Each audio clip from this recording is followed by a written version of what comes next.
सो hi everyone. Now आज की इस वीडियो में हम लोग वेक्टर्स के कुछ मतलब इंटरेस्टिंग एमसीक्यूज करेंगे। इंटरेस्टिंग इन द सेंस कि इन एमसीक्यूज को करने से हमको वेक्टर्स के काफी कॉन्सेप्ट्स क्लियर हो जाएंगे। ठीक है, तो स्टार्ट करते हैं। और मैं एक्सपेक्ट करता हूँ कि आप लोग वीडियो में जो सॉल्यूशंस है सॉल्यूशन को डायरेक्ट डिस्कस नहीं करेंगे। ये क्वेश्चंस का पीडीएफ मैंने डिस्क्रिप्शन में दिया हुआ है, उस पीडीएफ को डाउनलोड कीजिए, सॉल्यूशन खुद ट्राई कीजिए, उसके बाद मेरे दिए हुए सॉल्यूशन के साथ उसको मैच करके देखिए। ठीक है, तो first question, the vector that is added to I cap minus 5j cap plus 2k cap and 3I cap plus 6j cap minus 7k cap to give a unit vector along x axis to give a unit vector along x axis। अब देखिए basically यहाँ पे ये question जो है MCQ type है, तो इसका मतलब हमको ये एक्सपेक्ट नहीं करना है कि हमको मतलब यहाँ पे स्टेप वाइज क्वेश्चंस को सॉल्व करके आंसर नहीं निकालना है। ठीक है, हमको थोड़ा, क्योंकि हमको ऑप्शंस ऑलरेडी दिया हुआ है। ठीक है, अब यहाँ पे बोला है unit vector along x axis, मतलब जो फाइनल आंसर है ना वो unit vector along x axis है, मतलब उसमें सिर्फ आई कैप होना चाहिए, उसमें सिर्फ आई कैप होना चाहिए। ठीक है, एंड हम लोग क्या करना है, ये vector vector that is added to इन जो गिवन टू वेक्टर्स है उसमें तीसरा वेक्टर ऐड करना है, सो दैट फाइनली आपको ये वाला वेक्टर मिले। ठीक है, अब आप ऑप्शन वन में देखेंगे, अगर ये क्वांटिटी सारे पॉजिटिव है, 3i cap plus j cap plus 5 cap, i cap plus 3j cap plus 5 cap, तो बेसिकली सारे क्वांटिटी, अब ये पॉजिटिव क्वांटिटी को अगर ऐड करोगे तो सम तो जीरो नहीं हो सकता ना। ठीक है, सिमिलरली अगर आप यहाँ पे देखेंगे तो ये जो फोर्थ ऑप्शन है इसमें 3i कैप, 3i कैप को अगर मैं आई कैप के साथ ऐड करूंगा, ठीक है, अगर थ्री यहाँ पे 3i कैप है, ठीक है, 3i कैप, इस 3i कैप को अगर आई कैप के साथ ऐड करूंगा तो 4i कैप आएगा। फिर जे कैप, तो जे कैप कॉम्पोनेंट भी कैंसिल नहीं हो रहा है क्योंकि ये जे है और ये 5, ये -5 है, ये +6j है, तो ये तो प्लस इन दोनों को ऐड करेंगे तो प्लस जे कैप आएगा। ठीक है, प्लस जे कैप को प्लस जे कैप के साथ अगर ऐड करेंगे तो 2 जे कैप आएगा। मतलब इन तीनों को अगर ऐड करते हैं तो ये आई कैप कॉम्पोनेंट सिर्फ नहीं रहता है। ठीक है, बट देखिए थर्ड ऑप्शन जो है ना, ये this is the correct answer. वो क्यों बोल रहा हूं मैं, देखिए जो गिवन दो वेक्टर्स है ना उन दोनों वेक्टर्स को अगर ऐड करते हैं, ठीक है, i cap minus 5j cap plus 2k cap, ठीक है, और फिर दूसरा वेक्टर क्या था given, 3i cap plus 6j cap minus 7k cap. अब इन दोनों वेक्टर्स को अगर ऐड करते हैं तो आपका क्या होता है, 4i cap, 4i cap plus j cap, फिर -5k कैप।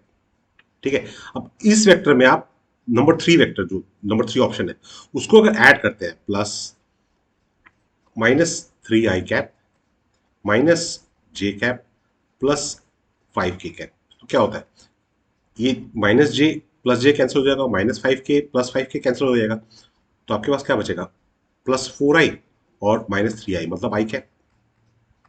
ठीक है ना, तो सिर्फ i cap is the unit vector along x axis, है कि ना, this is the unit vector along x axis. ठीक है, तो इस हिसाब से आपको मैं बोल रहा हूं कि option three is the correct answer. ठीक है, तो आगे बढ़ते हैं। A vector a makes an angle of 240 degree with positive x axis. ठीक है, its component along x axis and y axis पूछ रहे हैं। ठीक है, तो यहां पे देखिए, एक सेकेंड, ये क्या टेढ़ा मेढ़ा ड्रॉ कर रहे हैं, सीधा सीधा ड्रॉ करो भाई। तो यहाँ पे मैंने एक्सिस ड्रॉ कर दिया है। ठीक है, तो ये एक्स एक्सिस है। ठीक है, ये एक्स एक्सिस है और इधर वाई वाई एक्सिस हो गया।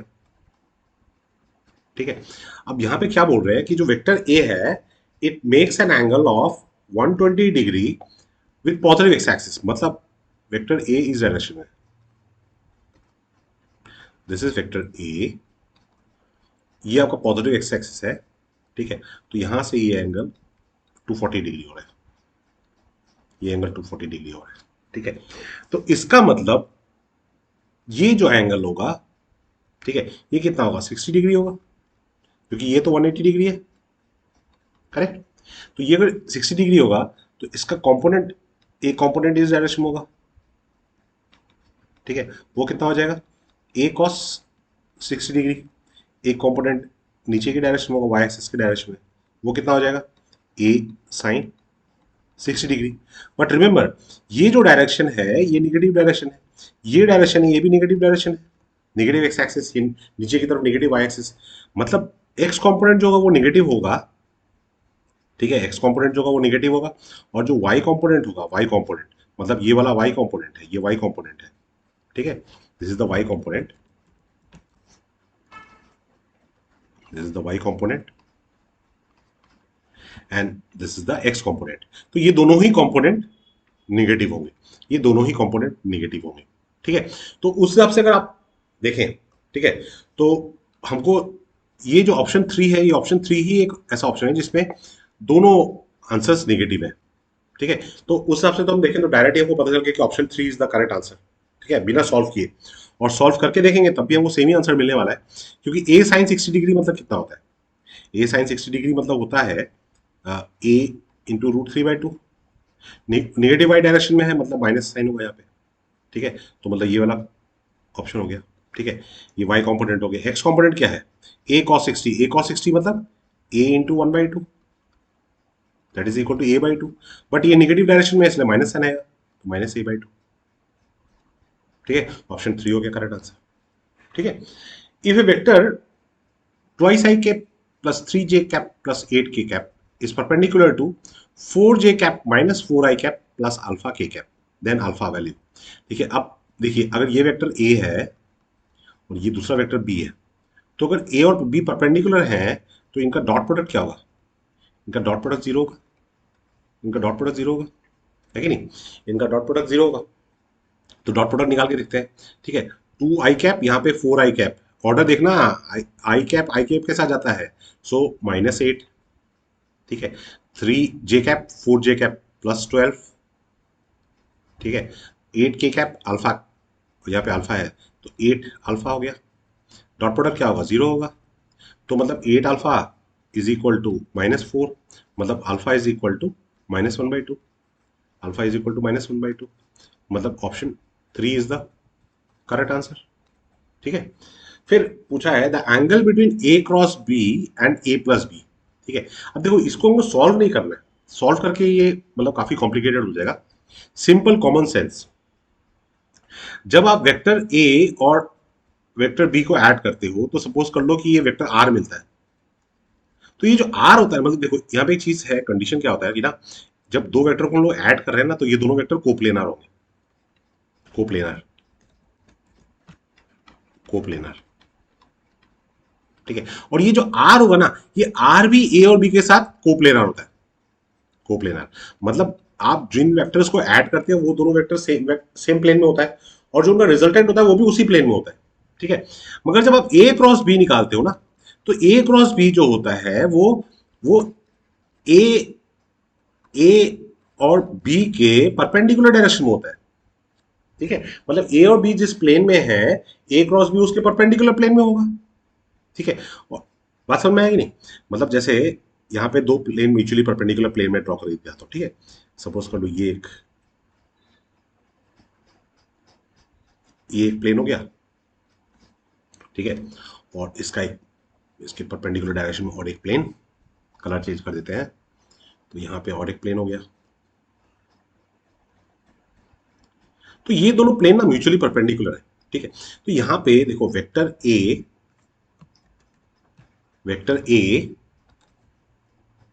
ये वेक्टर ए है, ये वेक्टर बी है। तो वेक्टर ए और बी को जब ऐड करोगे ना, तो वो भी इसी प्लेन में आएगा, ये जो प्लेन है इसी प्लेन में आने वाला है। बट ए क्रॉस बी जो होगा वो तो इसके परपेंडिकुलर प्लेन में होगा, ए क्रॉस बी इसके परपेंडिकुलर प्लेन में होगा, तो इसका मतलब जो ए क्रॉस बी होगा वो ए प्लस बी के रिजल्टेंट के परपेंडिकुलर होगा। ठीक है, इसका मतलब इसका करेक्ट ऑप्शन ऑप्शन 3 होगा, ऑप्शन 3 π/2।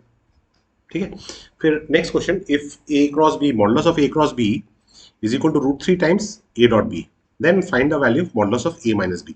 ठीक है, तो यहाँ पे देखो यार, ए क्रॉस बी का मतलब हो गया a b sine theta, so a b sine theta is equal to √3 times a dot b का मतलब हो गया a b cos theta, a b cos theta. तो ए बी तो कैंसिल हो गया, तो इसका मतलब tan theta is equal to √3 आ गया। इसका मतलब theta is equal to 60 degree, मतलब ए और बी के बीच में जो एंगल है वो 60 डिग्री है। ठीक है, तो हमको ए माइनस बी का मैग्नीट्यूड निकालना है, तो ए माइनस बी जो होगा उसका मैग्नीट्यूड क्या होगा? उसका मैग्नीट्यूड होगा a square plus b square minus twice a b cos theta. ठीक है, ऑलरेडी हम लोग थीटा का वैल्यू 60 डिग्री निकाल चुके हैं। ठीक है, तो इसको यहाँ पे आसानी से हम लोग सब्स्टिट्यूट कर सकते हैं। तो क्या हो जाएगा, a square plus b square minus twice a b cos 60 degree. Cos 60 का वैल्यू कितना होता है, कॉस 60 का वैल्यू हाफ होता है। तो इसका मतलब ये कितना हो जाएगा, ये हो जाएगा a square plus b square minus twice a b times half. ठीक है, कॉस 60 का वैल्यू हाफ हो गया, तो ये 2 और 2 तो कैंसिल हो गया। तो इसका मतलब ये क्या हो जाएगा, a square plus b square minus a b और इसका स्क्वायर रूट, इसका स्क्वायर रूट। मतलब कौन सा ऑप्शन सही होगा, option 2 is the correct answer. Option 2 is the correct answer.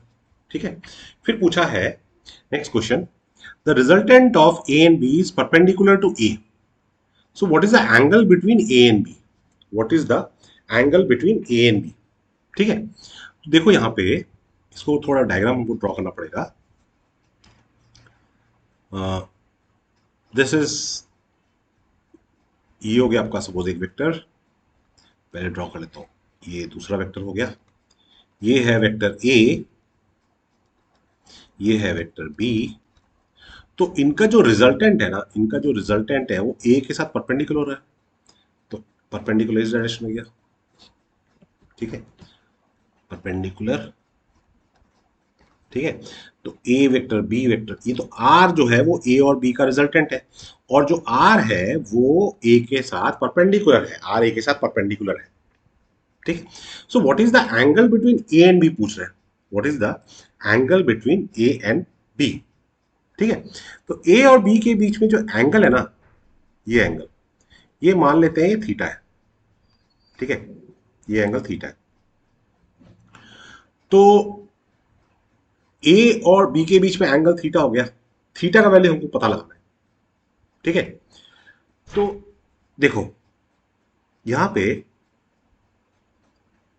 जो ये बी है, ये तो बी डायरेक्शन में। ठीक है, तो इसका कंपोनेंट, बी का component along the direction of A, along the direction of vector A, इस डायरेक्शन में, वो कितना हो जाएगा, वो बी कॉस थीटा होगा, ये बी कॉस थीटा होगा। तो बी कॉस थीटा जो है वो ए के डायरेक्शन में है। ठीक है, बी कॉस थीटा ए की डायरेक्शन में, ए की तरफ हो गया ना, बी कॉस थीटा जो है, ये बी कॉस थीटा ए की तरफ है ना। ठीक है, मतलब ये जो बी कॉस थीटा है वो ए के बराबर हो गया। ठीक है, so b cos theta it is equal to a. ठीक है, बट ये जो थीटा है ना, ये थीटा जो है वो ग्रेटर देन 90 डिग्री है, ग्रेटर देन 90 डिग्री है। मतलब बी कॉस थीटा जो होगा वो आपका नेगेटिव होगा, वो नेगेटिव होगा, तो माइनस बी कॉस थीटा ले लिया। ठीक है, तो इसका मतलब जो कॉस थीटा होगा, cos theta is equal to minus a by b होगा। ठीक है, तो इसका मतलब theta is equal to cos inverse of minus a by b. ठीक है, theta is equal to cos inverse of minus a by b.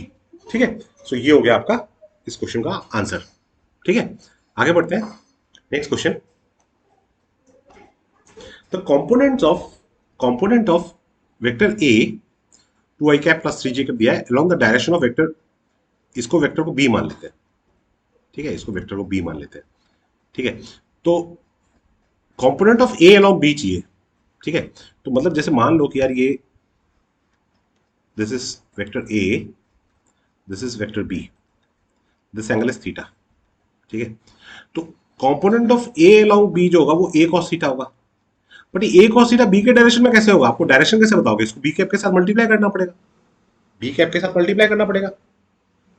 ठीक है, तो मतलब हमको चाहिए यहाँ पे, हमको क्या चाहिए यहाँ पे निकालना है, मतलब अगर हमको चाहिए component of a along b, component of a along b, तो इसका मतलब हमको चाहिए a cos theta into b cap. ठीक है, अब ए cos थीटा को कैसे निकालोगे, a dot b is equal to a b cos theta, मतलब इसको लिखता हूं b into a cos theta. ठीक है, तो इसका मतलब मैं यहाँ पे a cos theta equal to क्या लिख सकता हूं, ए cos थीटा इक्वल टू हो जाएगा a dot b divide by modulus of b, मतलब ए कॉस थीटा का वैल्यू हो गया a dot b divide by modulus of b. ठीक है, तो इसका मतलब यहां पे इसको मैं लिख सकता हूं a dot b divide by modulus of b into b cap. ठीक है, तो मतलब हमको ये वैल्यू अगर हमको निकल गया तो हमारे पास component of a along b आ गया। ठीक है, तो ए डॉट बी का वैल्यू कितना हो जाएगा, ए डॉट बी यहाँ पे। ठीक है, ए डॉट बी कितना हो जाएगा, ए डॉट बी हो गया आपका 2 + 3। ठीक है, modulus of b, modulus of b मतलब 1² + 1² स्क्वायर रूट, और बी कैप मतलब क्या है, i cap plus j cap divide by square root of 1² + 1²। ठीक है, so this is 5/2 i cap plus j cap, 5/2 i cap plus j cap, मतलब कौन सा ऑप्शन सही होगा, ऑप्शन 3 इज द करेक्ट आंसर। ठीक है, सो ये कुछ क्वेश्चंस थे MCQ based on the topic of vectors.